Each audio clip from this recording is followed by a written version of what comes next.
बखान नहीं करना चाहिए, अपने गुण छिपा कर रखो, अपने जो दुर्गुण है उनको धीरे धीरे कम करने का प्रयास करो। पर गुणम परिमाणम नित्यम, दूसरे के परमाणु के बराबर भी गुण हैं। अगर किसी ने हमारा छोटा सा भी अगर पुरुषार्थ कर दिया तो उसको बहुत बड़ा समझना चाहिए, और अगर यदि अपने आप किसी का कोई भला कर दिया हो ना तो उसे जो है निम्न समझकर बहुत छोटा सा उपकार मैंने इसके ऊपर किया। तो ऐसे ही सूत जी और सौनक जी एक दूसरे को दंडवत प्रणाम कर रहे हैं, और सौनक जी ने यहाँ सूत जी से प्रश्न कर दिया,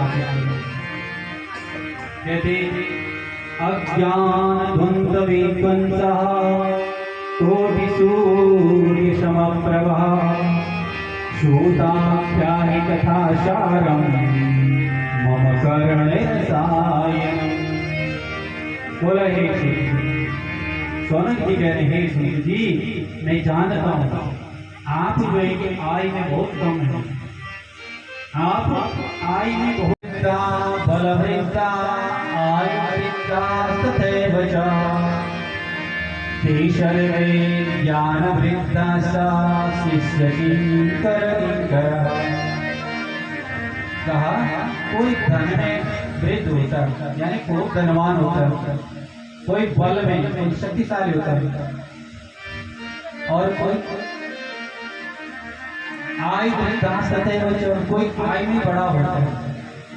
अरे कोई धनवान होता है, खूब धन है, मान हो सकता है आज के समय में 200-250 एकड़ उसके पास भूमि हो, 150 घोड़ा गाड़ियां उसकी चल रही हो, करोड़ों अरबों का उसका साल भर का टर्नओवर, उसी को तो धनवान करेंगे। और कोई बलवान हो, खूब पहलवान हो। तीसरा बोला कोई आयु में बड़ा हो सकता है किसी की 100 वर्ष की उम्र हो, अभी वो जो है बिना डंडे के चल रहा हो, दूर तक उसकी नेत्र ज्योति सही हो, देख रहा हो, कानों से सुन रहा हो, और अपनी जो नीति नैतिक कर्म है उनको स्वयं कर रहा हो, तो उसे कहते हैं बहुत बड़ा महान व्यक्ति है। बोला ये तीनों हैं, लेकिन हे प्रभु ते सर्वे ज्ञान वृद्धा शिष्य किंकर किंकर। इन तीनों में से भी जो श्रेष्ठ है, जो ज्ञान में श्रेष्ठ है, बोला वही जो है हम सेवकों के लिए अग्रगण्य है। आप बोले कि तुम्हें इतना बड़ा ज्ञानी थोड़ी हूँ, दूध की कह रहे हैं इतना बड़ा ज्ञानी नहीं हूँ।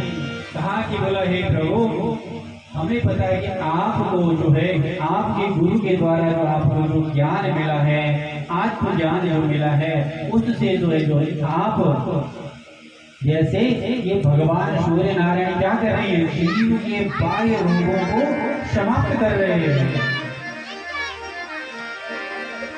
बाह्य रोगों को समाप्त कैसे कर रहे हैं? देखो हम जो एक एशिया महाद्वीप के अंतर्गत आते हैं,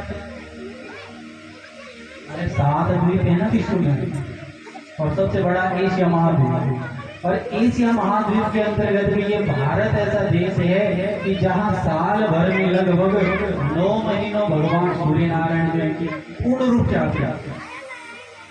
केवल 2-3 महीने मान लो सर्दी रहती है, नवंबर दिसंबर जनवरी या ज्यादा आता है, नवंबर से आता फरवरी, अरे कुल मिलाकर तो 4 महीने सर्दी रहती, 8 महीने तो धूप निकलती है। तो फिर भी भारत के लोग शारीरिक रूप से स्वस्थ हैं। यूरोप आदि देशों में जहाँ 9 महीने जो है कि हिमाच्छादित यानी बर्फ से ढका रहता है, वहाँ के लोग अधिक दुखी होते हैं। अब बताओ खेती क्या करेंगे, खाएंगे क्या होगा? उनके जो मकान होते हैं ना घर, यूरोप आदि देशों में जहाँ अधिक बर्फ पड़ता है, 2 दरवाजे होते हैं, एक तो बाहर दरवाजा है, एक छत पर दरवाजा होता है। जब बाहर निकलेंगे तो ऊपर से दरवाजा बंद, क्योंकि बाहर तो बर्फ 20-30 फीट बर्फ है, तो मकान कितना ऊंचा होगा, तो उनके 2 दरवाजे होते हैं, तो वो कम स्वस्थ होते हैं, सारे कुछ दुखी रहते जाते। क्यों? कमर की दर्द। अब जब देखो हमारे कमर को पकड़ती है ज्यादा सर्दियों में, जिस तरफ सोगे फिर सुबह उठ नहीं पाएंगे फिर, तो उन लोगों को ये सारे रोग अधिक है, सारे कष्ट उन जीवों को अधिक है। और भारत के लोग उसमें से जो है कि 90% फिर स्वस्थ हैं, क्यों कि भगवान सूर्य नारायण का प्रकाश हमें परिपूर्ण मात्रा में मिल रहा है। अब वो हमारा अवगुण है कि हम सुबह जल्दी खड़े नहीं होते। आज तो डॉक्टर भी कहता है कि सुबह उठ करके कि प्रकाश की अवस्था में बैठो, विटामिन डी मिलेगा। अरे बोल लगे ना डॉक्टर को, पहले अंग्रेज डॉक्टर भी बोल जाओ, बोल लगे कि सुबह शाम जब मिल सकूं, थोड़ा गाँव में बैठा। तो प्रकाश की अवस्था में हमारे शारीरिक रोग समाप्त होते हैं।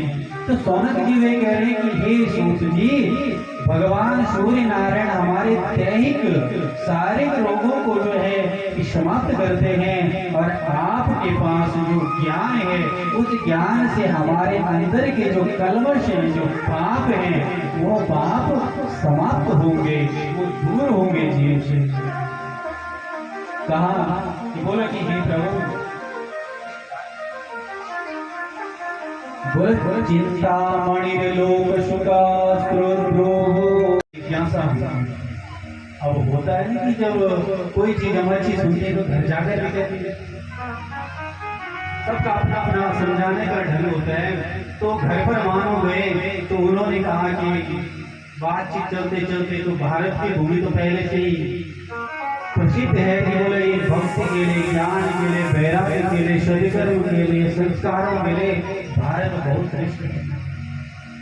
ऐसे ही प्रसंगवश नारद जी ने भी सुना एक बार, बोले कि भारत की भूमि ऐसी भूमि, यहाँ पर अगर यदि कोई अल्पकाल थोड़ा सा भी अगर सदकर्म करे तो जीव जो है बहुत आगे पहुंच जाता है। तो नारद जी ने भी क्या किया,